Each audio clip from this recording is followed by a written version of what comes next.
Aujourd'hui, nous explorerons en profondeur divers mystères, allant des têtes énigmatiques découvertes sur une île isolée à l'armée silencieuse de guerriers protégeant un puissant empereur défunt.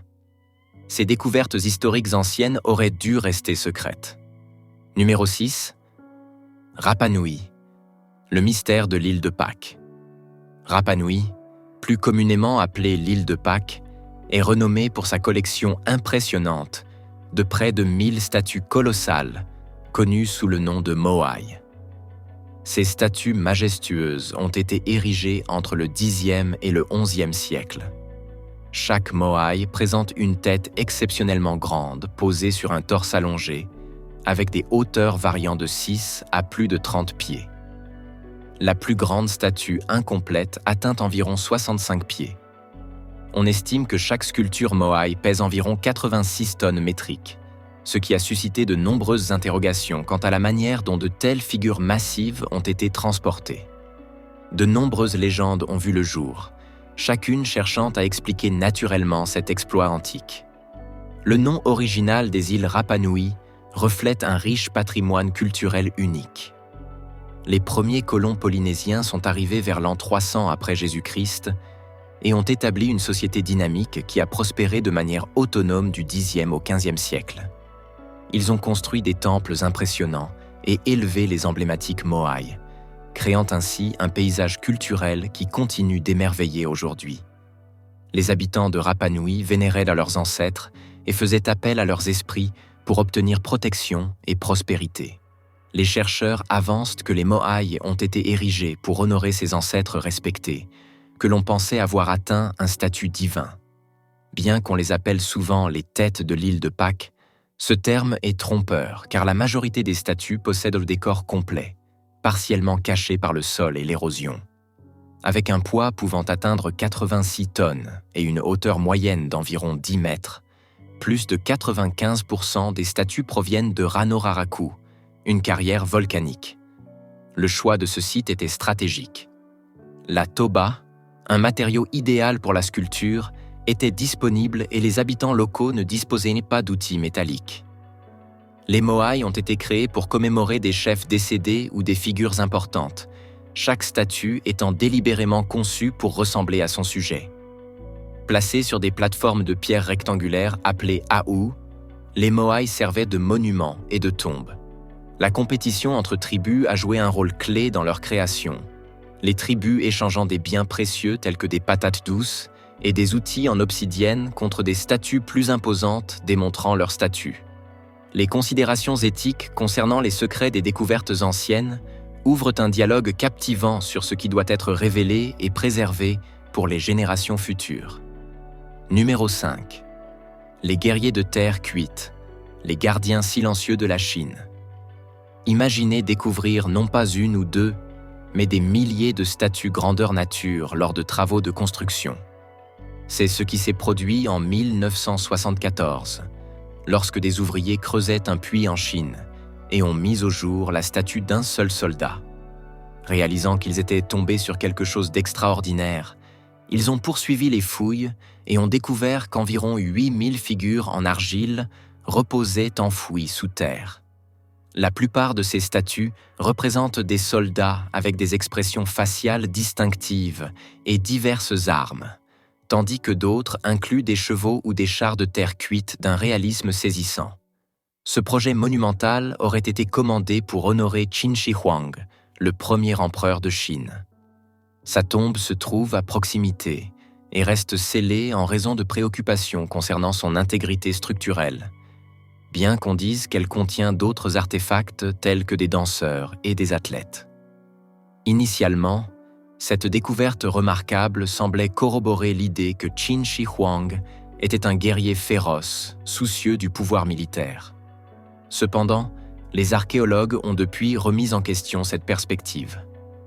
Bien que Qin ait dû faire face à des menaces d'armées envahissantes estimées à plus de 500, il a réussi à maintenir le contrôle grâce à une forme précoce de gouvernement civil assurant la stabilité.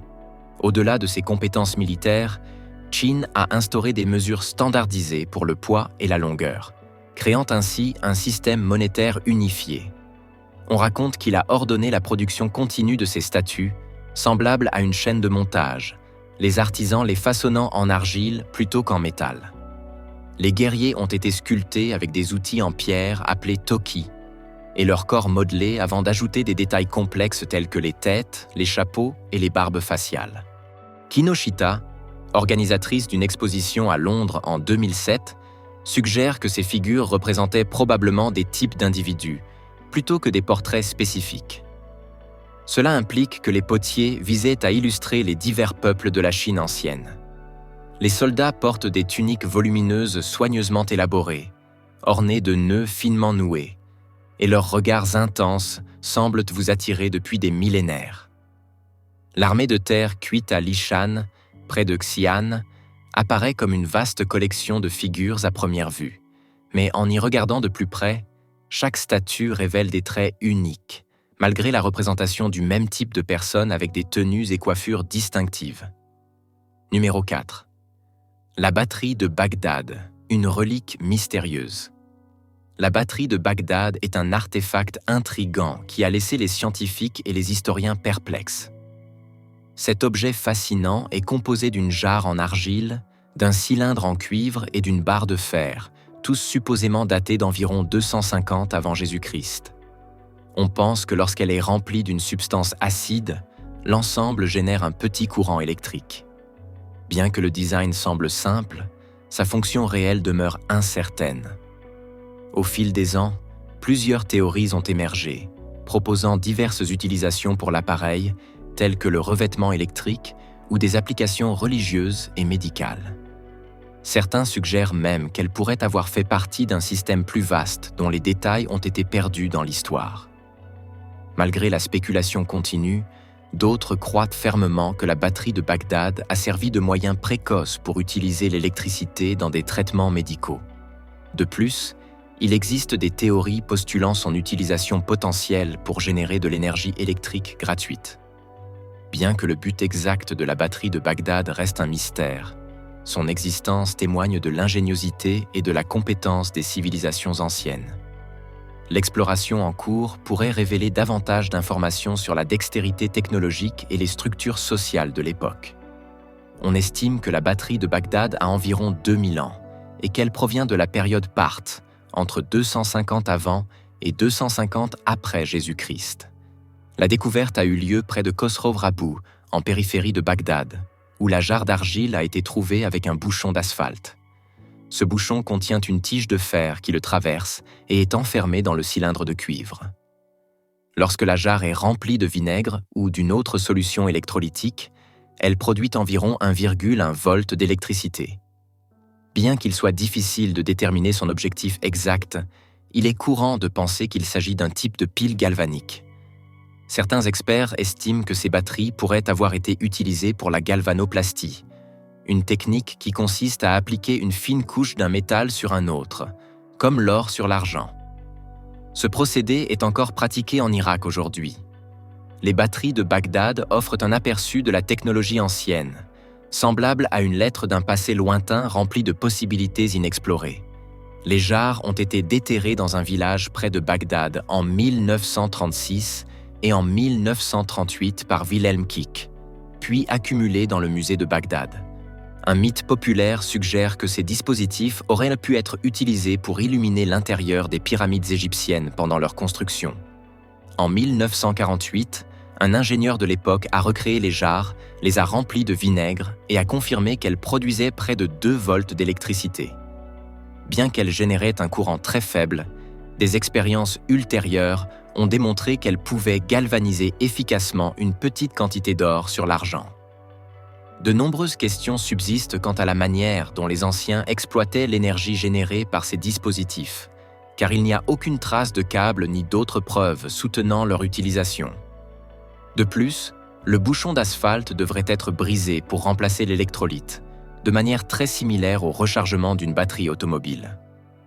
Numéro 3. Le monument de Yonaguni, un mystère submergé. Imaginez plonger dans l'océan et potentiellement découvrir une nouvelle version de l'Atlantide. En 1986, un plongeur nommé Kijak Kuro Aratake explorait les eaux de l'île de Yonaguni, à Okinawa, dans l'espoir d'apercevoir des requins marteaux.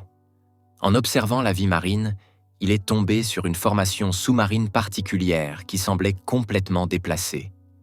La structure ressemblait à une pyramide avec plusieurs marches menant à son sommet. Ce monument sous-marin s'étend sur au moins 50 mètres de long et 20 mètres de large, présentant des angles symétriques et même des marches. Ce site remarquable, désormais connu sous le nom de monument de Yonaguni, a été découvert à la fin des années 1980, donnant lieu à diverses théories sur ses origines. Certains chercheurs croient qu'il pourrait s'agir des vestiges d'une civilisation perdue, tandis que d'autres soutiennent qu'il s'agit simplement d'une formation naturelle créée par des processus géologiques et des courants océaniques. Le monument de Yonaguni, également appelé les ruines sous-marines de Yonaguni, repose mystérieusement dans les profondeurs de l'océan près de l'île de Yonaguni, dans la préfecture d'Okinawa, au Japon. Depuis sa découverte fortuite, ce site énigmatique est devenu l'objet de débats et de spéculations intenses parmi les archéologues, les géologues et les passionnés du paranormal. Les théories sur son origine et son but sont aussi variées que fascinantes, largement alimentées par les structures escalonnées extraordinaires qui laissent bouche bée les plongeurs et les touristes. Certaines hypothèses plus audacieuses suggèrent même la possibilité d'une intervention extraterrestre dans sa création, tandis que des théories plus conservatrices proposent que le monument pourrait être le résultat d'une combinaison complexe de phénomènes géologiques naturels et de l'ancien artisanat humain. L'incertitude persiste quant à savoir si d'anciens sculpteurs ont modifié un site naturel préexistant ou si la structure est entièrement l'œuvre de la nature, submergée progressivement par l'augmentation du niveau de la mer au fil des millénaires. Le monument de Yonaguni représente un fascinant puzzle archéologique qui, comme de nombreuses autres énigmes de notre planète, nécessite patience, persévérance et une recherche méticuleuse pour en dévoiler les secrets. Les scientifiques utilisent des technologies de pointe dans leur quête de réponses, incluant des systèmes sophistiqués de cartographie sonar sous-marine, de modélisation tridimensionnelle à haute résolution et des études géophysiques approfondies pour explorer les origines et la nature de ce site subaquatique étonnant. Curieusement, malgré les théories intrigantes et l'intérêt international croissant entourant le monument, le gouvernement japonais n'a pas encore accordé de protection officielle au site. Ce manque de restrictions permet aux plongeurs aventuriers d'explorer les structures mystérieuses submergées, leur offrant l'opportunité unique de plonger dans les profondeurs de cette énigme sous-marine et de tirer leurs propres conclusions sur son origine et sa signification. Cette ouverture au public, bien que controversée du point de vue de la conservation, a contribué à intensifier la fascination mondiale pour le monument de Yonaguni et à maintenir vivant le débat sur sa véritable nature. Numéro 2. Le suaire de Turin, le drap énigmatique. Peut-être aucun artefact archéologique n'éveille autant d'enthousiasme que le suaire de Turin. Beaucoup croient que ce vieux drap est le suaire funéraire de Jésus-Christ lui-même. Cette toile de grande longueur présente des marques notables, y compris des taches de sang et le léger contour du corps d'un homme. L'Église catholique a officiellement documenté l'existence du suaire en 1353 après Jésus-Christ. Bien que certaines traditions suggèrent que sa présence remonte à l'an 30 ou 33 après Jésus-Christ, la légende affirme que le suaire a voyagé de Judée, aujourd'hui une partie de la Palestine, à Édesse en Turquie, puis à Constantinople, l'actuel Istanbul, pendant les croisades de 1204. On raconte que la toile est arrivée à Athènes, en Grèce, où elle est restée jusqu'en 1225. Dans les années 1930, des chercheurs ont prélevé des échantillons de la toile pour déterminer son âge en utilisant la datation au carbone, révélant qu'elle ne pouvait pas être antérieure à 1260 à 1390 après Jésus-Christ. Cette découverte a conduit les scientifiques à conclure que le suaire provient probablement de la période médiévale. Bien que certains pensent que les parties les plus récentes pourraient avoir été tissées après la mort de Jésus, donnant à la toile une apparence de fraîcheur. David Rolfe, un cinéaste britannique ayant réalisé 4 documentaires sur le sujet, souligne que la connaissance du suaire n'est jamais complète. Il ressent une profonde sensation de déconnexion en examinant l'artefact. Les défenseurs de l'authenticité du suaire contestent les résultats de la datation au carbone, arguant que les échantillons analysés pourraient provenir de zones réparées des siècles après l'époque de Jésus, ou que les lectures pourraient avoir été altérées par un tremblement de terre à Jérusalem au 1er siècle. Bien que la datation au carbone soit une méthode destructive qui empêche de refaire les tests, on affirme que le tissu présente des traces de pièces datant de l'Empire byzantin du Xe ou XIe siècle. Les critiques du suaire soutiennent que les taches de sang ne correspondent pas au motif typique de la crucifixion, car les fils du tissu ont été créés entre 300 avant Jésus-Christ et 400 après Jésus-Christ. Certains suggèrent que le suaire a été contaminé par de la peinture ou soumis à une chaleur intense, tandis que d'autres pensent qu'il pourrait s'être formé en utilisant la lumière ultraviolette, comme seuls les lasers ont réussi à reproduire son apparence. Il existe l'idée que les objets peuvent absorber les caractéristiques de ceux qui les ont touchés, ce qui explique notre fascination pour les objets ayant appartenu autrefois à des personnes célèbres. Pour de nombreux croyants, avoir une connexion avec quelque chose possiblement lié à Jésus est considéré comme un chemin vers la sainteté. Les visiteurs font souvent la queue pour jeter un œil au suaire, de manière similaire aux longues files d'attente pour voir la Joconde, motivés par le désir d'expérimenter quelque chose d'extraordinaire. Les biais cognitifs, tels que le biais de confirmation, peuvent obscurcir le jugement, facilitant l'acceptation d'informations alignées avec leurs croyances, plutôt que d'explorer des preuves contraires. Dans ce contexte, la représentation sur le suaire des blessures reflétant celle de Jésus lors de sa crucifixion encourage le désir chez beaucoup de posséder une telle relique. Cependant, les implications plus profondes de son existence justifient une exploration plus approfondie, au-delà de la simple fascination. Numéro 1. Le chandelier de Paracas, le géoglyphe énigmatique situé au Pérou. Le chandelier de Paracas est un autre géoglyphe colossal gravé sur une pente située au nord-ouest de la péninsule de Paracas. Cette figure impressionnante mesure environ 600 pieds de haut. Cependant, son âge demeure un mystère, car aucune étude exhaustive n'a été réalisée pour le déterminer. Seule une analyse de fragments de céramique, supposément datant d'environ 200 avant Jésus-Christ, a fourni certaines informations. Le véritable objectif de cette gigantesque sculpture fait encore l'objet de débats parmi les chercheurs. Une théorie avance qu'elle aurait servi de guide de navigation pour les marins, tandis qu'une autre suggère qu'elle symbolise le trident du Dieu créateur, souvent appelé le chandelier des Andes. Le nom présente une tournure ironique, car son association avec les chandeliers modernes pourrait ne pas refléter son sens original. Au fil des années, de nombreuses interprétations ont émergé concernant la signification du géoglyphe énigmatique de Paracas, chacune plus fascinante que la précédente. Une théorie particulièrement intrigante propose que cette figure colossale pourrait représenter le trident de Viracocha, la divinité créatrice vénérée par la civilisation Inca. Cette hypothèse suggère que le géoglyphe a été taillé en hommage monumental à cette puissante divinité, servant de symbole de dévotion visible depuis de grandes distances. Une autre interprétation tout aussi captivante propose que le chandelier pourrait symboliser une plante locale dotée de propriétés psychoactives.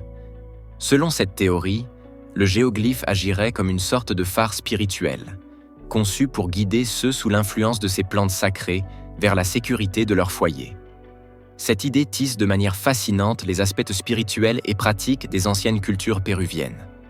La véritable nature et le but de ce vieux géoglyphe continuent d'être un sujet de débat intense parmi les archéologues, les historiens et les passionnés du paranormal.